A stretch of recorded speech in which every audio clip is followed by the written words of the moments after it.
IELTS Listening, version 50906.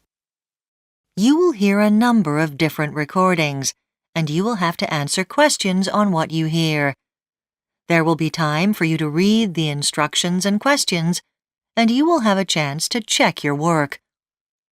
All the recordings will be played once only. The test is in 4 parts. Write all your answers in the listening question booklet. At the end of the test, you will be given 10 minutes to transfer your answers to an answer sheet. Now turn to Part 1 on page 2 of your question booklet.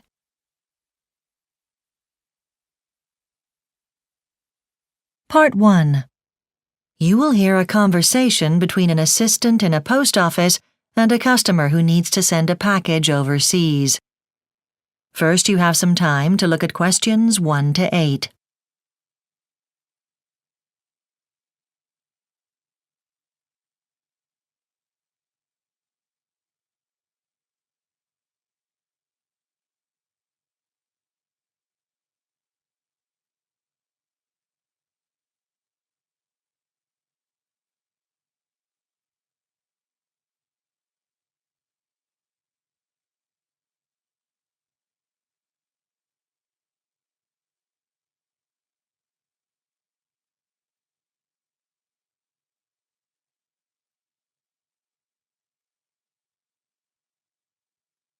Now listen carefully and answer questions 1 to 8.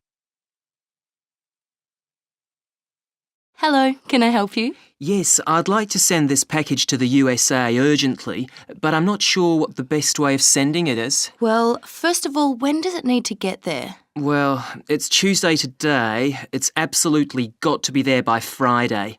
Ideally, I'd like it to be there by Thursday, but I realise that might be difficult. Okay, well, there's Courier Post, but that takes 4 working days, so that would be next Monday. Or a slightly more expensive service called International Express, which will get there in 3 working days. Okay, I'll use that then.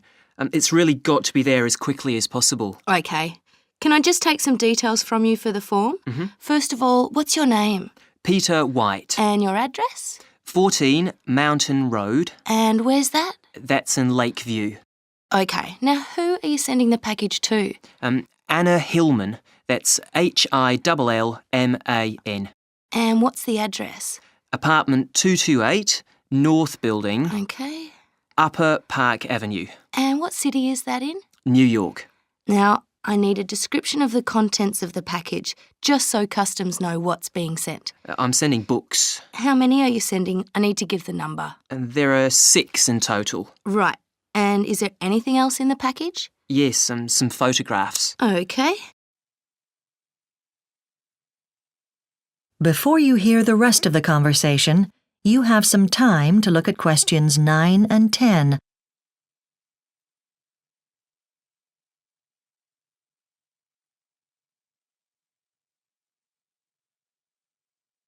Now listen and answer questions 9 and 10. Now, would you like to insure the contents? It might be a good idea. All right. Now, can we just weigh the package and I'll tell you how much it's going to cost? Here you are. It's heavy. It's just over 4 kilos, so let's see, that's going to be $98 altogether. Will I be able to get a receipt with that? Yes, of course. Now, if the package gets lost, you should contact us as soon as possible. It's very unusual for anything to go missing, but just in case, your receipt has an ID code on it which we will need to be able to trace the package. Right. So will I also need to bring in the receipt and the delivery form to you if it does get lost? No, you can just give us a call with the ID code, okay? Now, is there anything else I can help you with? No, that's all. Thanks for your help. That is the end of Part 1. You now have 1 minute to check your answers to Part 1.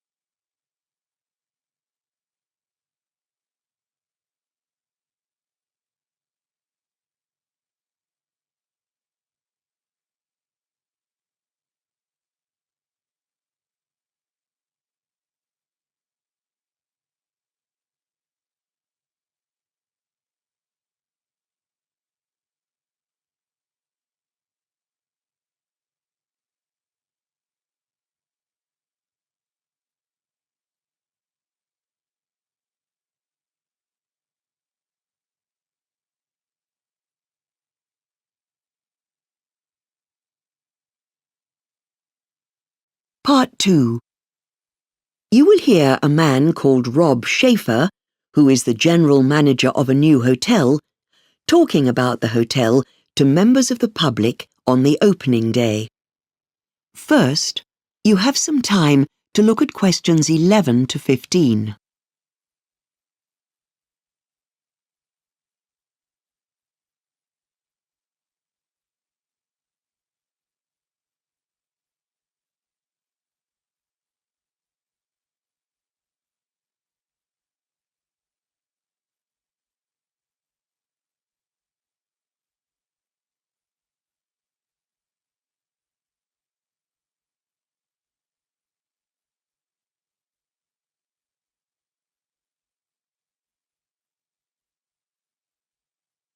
Now listen carefully and answer questions 11 to 15.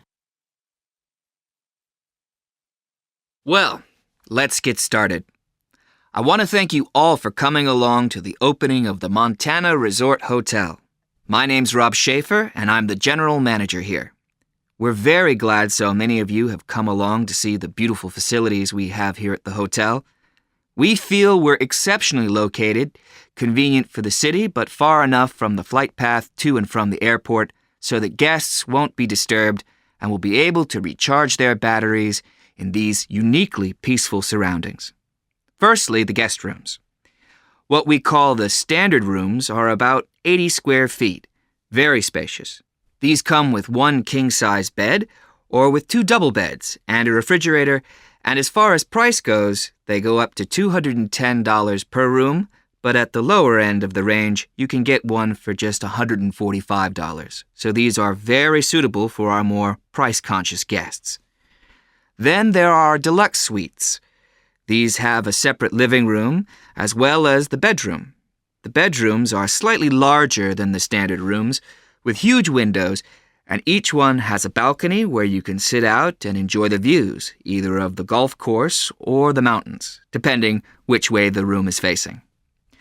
We welcome families at the hotel.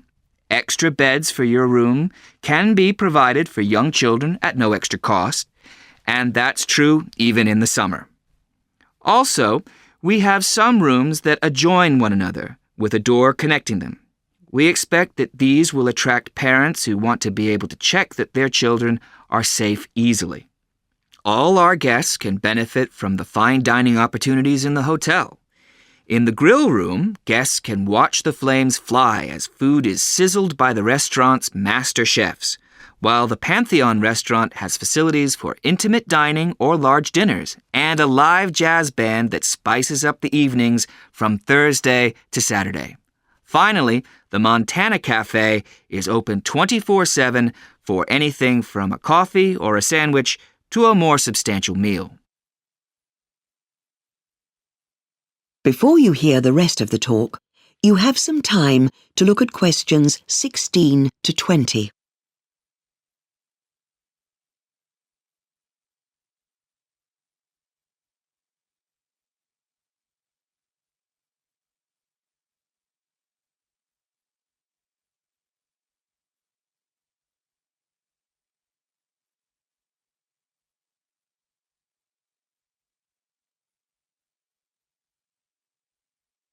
Now listen and answer questions 16 to 20.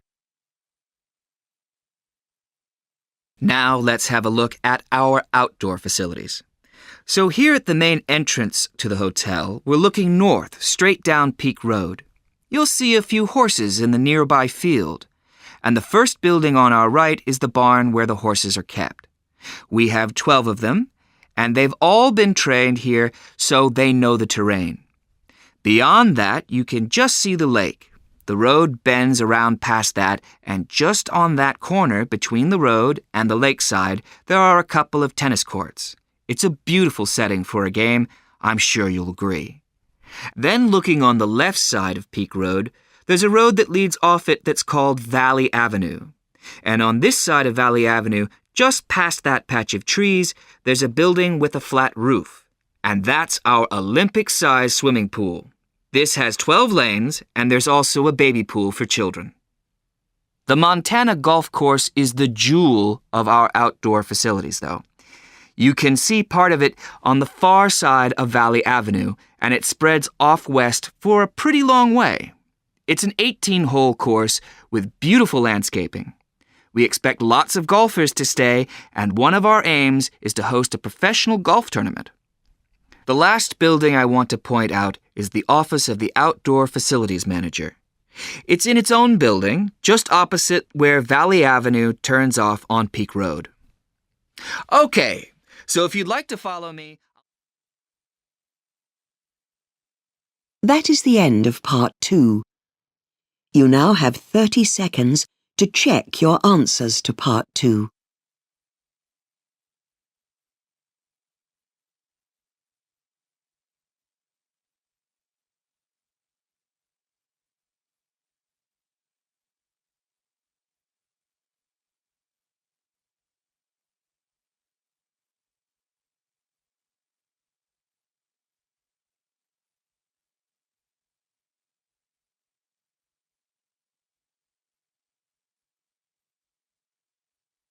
Part 3.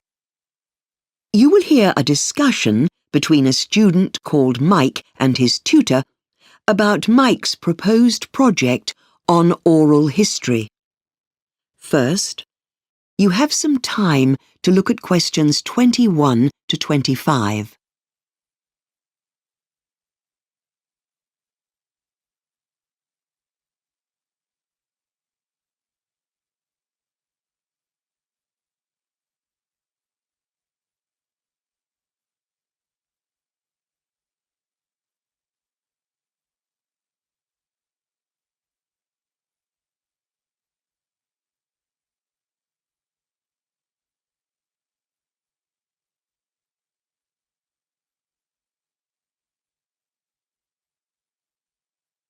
Now, listen carefully and answer questions 21 to 25.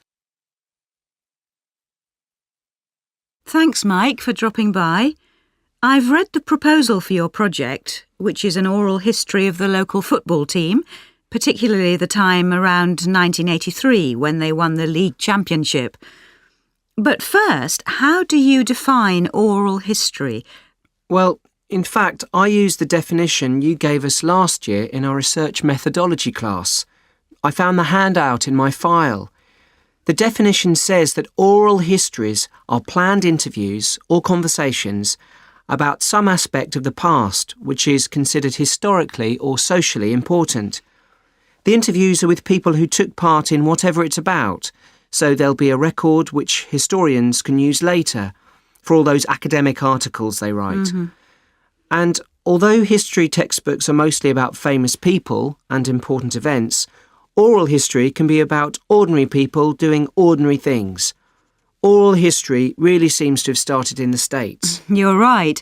In fact, the first modern oral history interviews were done by a historian in New York. By that time, audio technology had improved so much that it was fairly easy to record those interviews. I was also interested in how the internet has contributed to oral history studies. Yes, it means that lots of people can access the material, and that's great. Also, the interactive nature of the better websites means that more students get interested in oral history. But from what I've read, the real contribution of the internet is that the recording of the interviews will be preserved forever. In the old days, the tapes would just wear out, and after some years you couldn't really use them, but not now. You're right, of course. Anyhow, let's move on to the subject of your project. Why did you decide to study a sports team? Well, actually, I don't even like football very much. And some of my friends think I'm crazy to go for that subject, but my dad is a huge fan and he might be able to help me. And how did you find out background about the team? You talked to the team manager, I assume? Yes, I did manage to track him down. And I looked at all the old news stories about the team in the town newspaper office.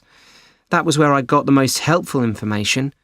I had high hopes that the local library would have lots of stuff, but they don't keep many records for more than 10 years. I know that you managed to locate 10 of the original 18 members of the team using an old-fashioned method, didn't you? Not a website or anything, just the telephone directory. Yes, I didn't even need to use the local team's records. Before you hear the rest of the discussion, you have some time to look at questions 26 to 30.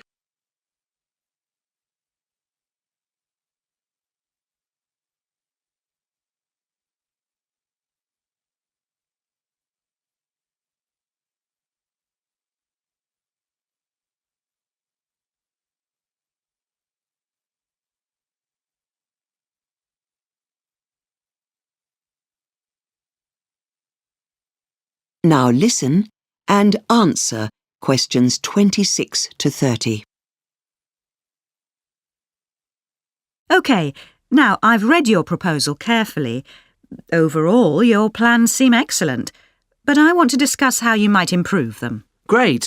I've read through the list of questions you've drafted. I felt most of them are rather complex to be processed as oral questions. You don't have too many, which is good, but you should try to do something about that problem. Right. I'll work on them.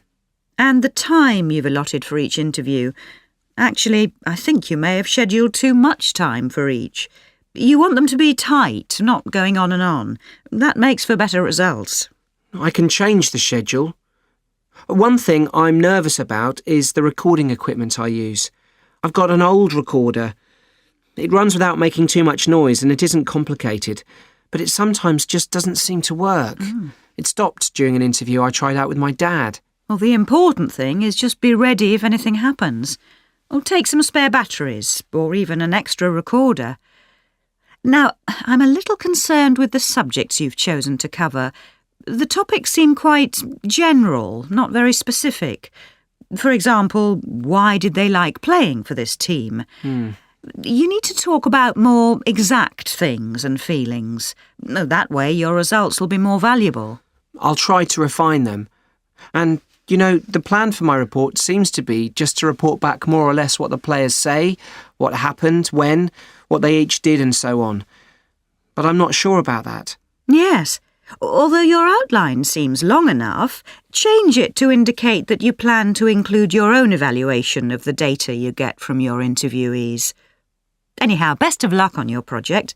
I look forward to seeing the results. Thanks for your help and... That is the end of part 3. You now have 30 seconds to check your answers to part 3.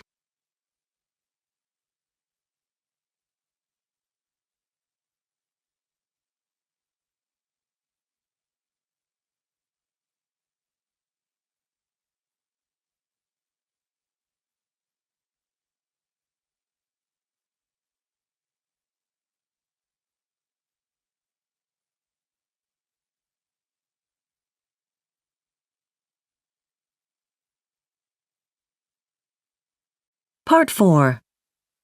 You will hear a lecturer talking to a group of biology students about recent plant studies. First, you have some time to look at questions 31 to 40.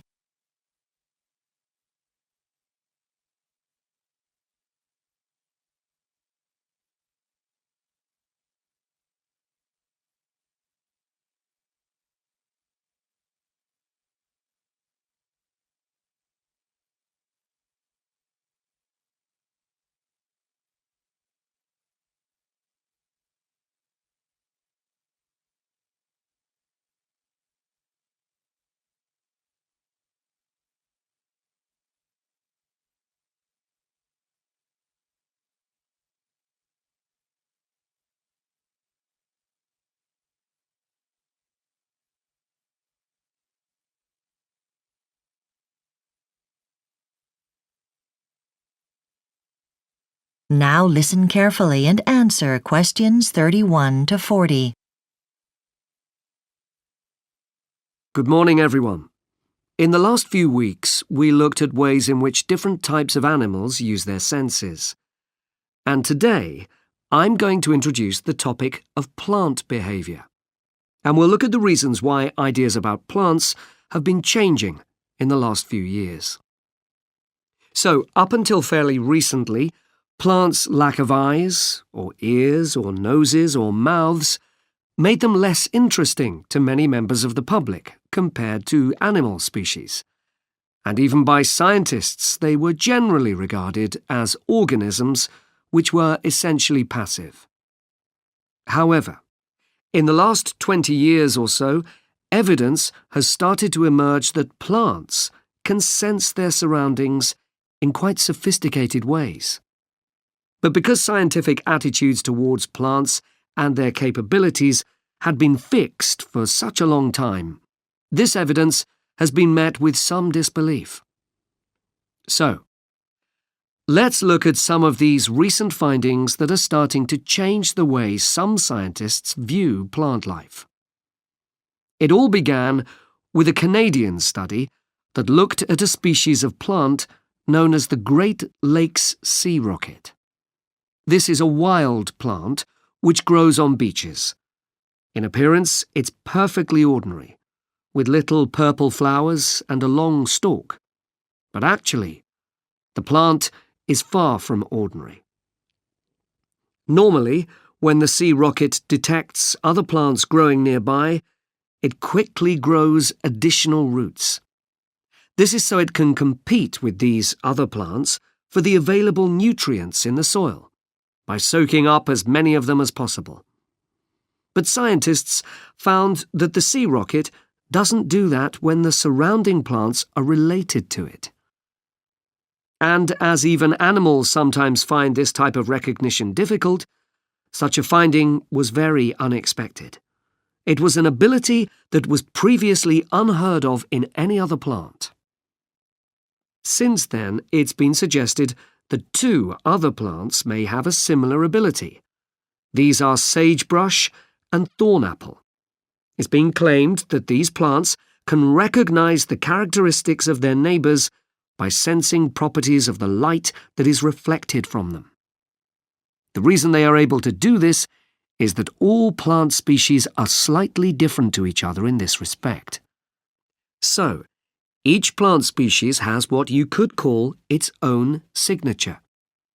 Sagebrush and thornapple are able to recognize these. But scientists point out that this behavior is very different to the way that animals sense things.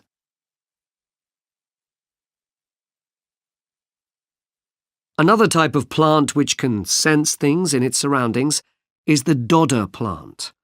This plant is different to most other species because it doesn't have the ability to make sugar by converting nutrients from the soil. This means that as soon as the dodder has sprouted from a seed, it needs to find another plant in order to survive. In other words, it's a parasite. Dodders infest a variety of food crops around the world as they wrap themselves like string around their target plants, and the effect can be devastating for farmers.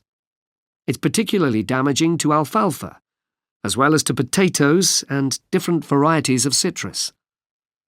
At first, scientists were puzzled as to how the dodder knows which plants to prey on. But now they found that the plant can identify a suitable host by sensing the chemicals that other plants release into the soil and air. What really surprised researchers was how extremely quickly and accurately the dodder identifies a possible host. They used time-lapse videos to study the mechanism, and saw from these that when the dodder is trying to check out its environment, it rotates in a circle, and then, without touching any other plants, it heads directly towards its selected host. It could sense reliably which type of plant it would grow best on. Scientists who were working on the project reported that the dodder sprout resembled a worm as it moved towards the other plant. Well, those are some examples of the new discoveries about plant characteristics. So, which direction is plant science likely to go in next? Many of the phenomena related to plant behavior that I've just described are now quite easy to observe, using up-to-date equipment. So, gradually, scientists are accepting the fact that plants are more capable than we used to believe. But although such plant behavior is often obvious to some scientists, That is the end of part 4. You now have 1 minute to check your answers to Part 4.